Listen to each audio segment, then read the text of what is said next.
In the months leading up to the war, it must have been scary for you. How did it make you feel? Well, you wonder what was going to happen when the raids were going to start, I think. What things did you at home in order to prepare for the war? My parents had to make sure we had blackout curtains to keep the light out, and we had to tape all the windows up so that if we had bomb blasts, it would help to stop it shattering so much.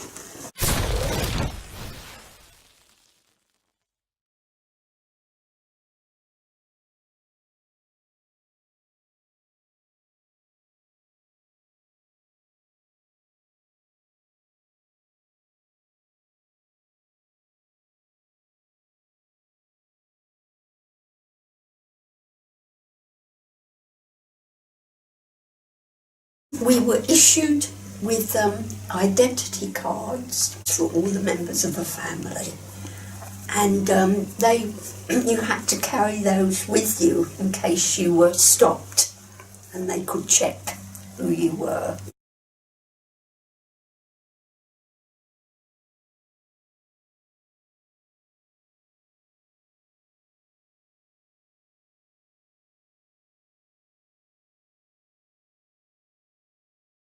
And then we were issued with gas masks, and they were in a cardboard box. We had to carry those everywhere we went.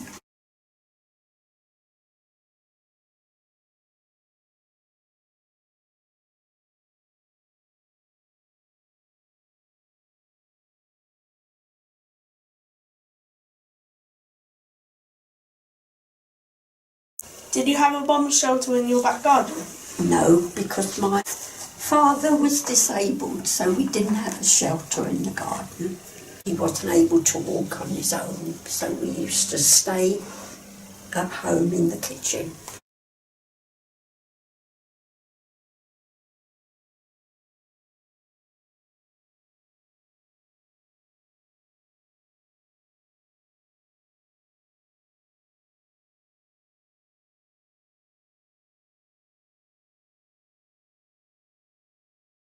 I wouldn't evacuate because we wouldn't leave Dad on his own.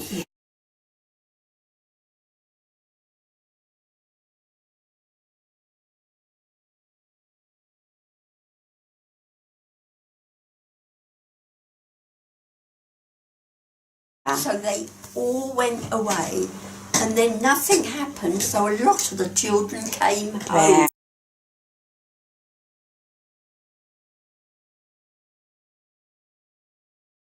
And that's when I think some of the teachers must come back, and they let us, we went back to school. Right.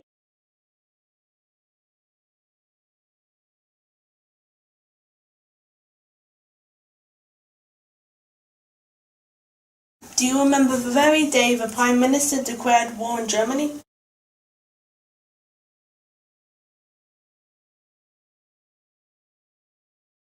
I'm going to say we come out of church, and then the siren went, and everybody thought we were going to get an air raid. It was such a hot September, and Mum had a week off, so we went out on holiday. Nothing happened. We just carried on. And then it was the next year, once the bombing started, perhaps the air siren would go off about 6 o'clock at night.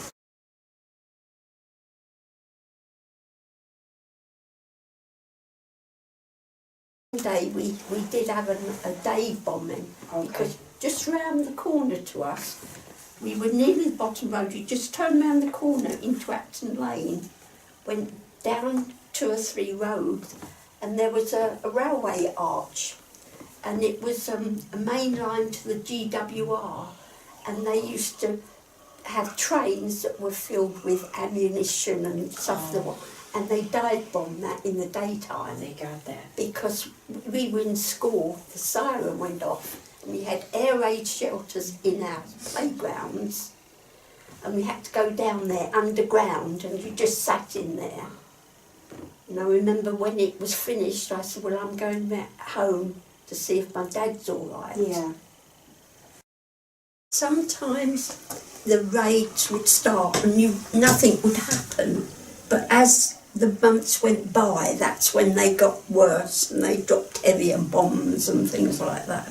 We had a stick of incendiary bombs that were dropped on several houses, and one landed outside our back kitchen door, so we had to go and help Mum with the stirrup pump to put the bomb out.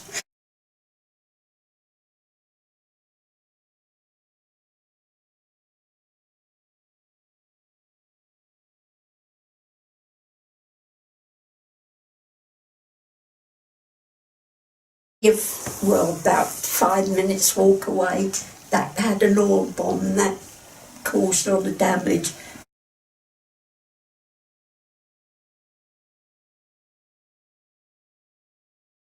We had the first landmine hit, and it just took rows of houses, flattened the whole street. About 3 streets away from us. Yeah. A lot of people afterwards came from different parts of the area to see the damage that it caused. Yeah, I can remember that made it terrific. I remember people went out in the street because they wondered what had happened. It was so, and that we had a lot of bomb blasting that did blow out our windows.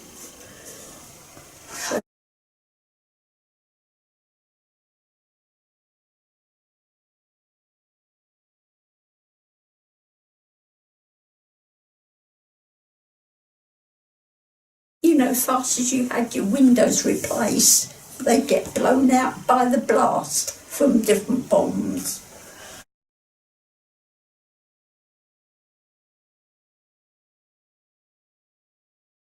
Yes, I was coming home from the cinema, and ACAT guns were going, and the air raid board told me to take cover. So I ran all the way down the road home. I remember saying to him, I've only got to go down the road. But that was frightening. With the ACAT gun going and bombs dropping, yeah.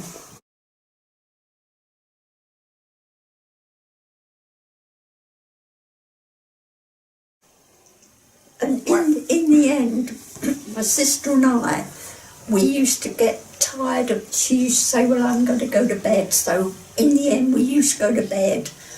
And I remember the oil bomb, Mum came up and said, woke us up and said, did you hear that one? We didn't, we'd gone to sleep. World War II was declared over on September 2nd, 1945. You were 17 years old and you had left school by then. Thank you for letting me interview you now. Thank you, it's a pleasure.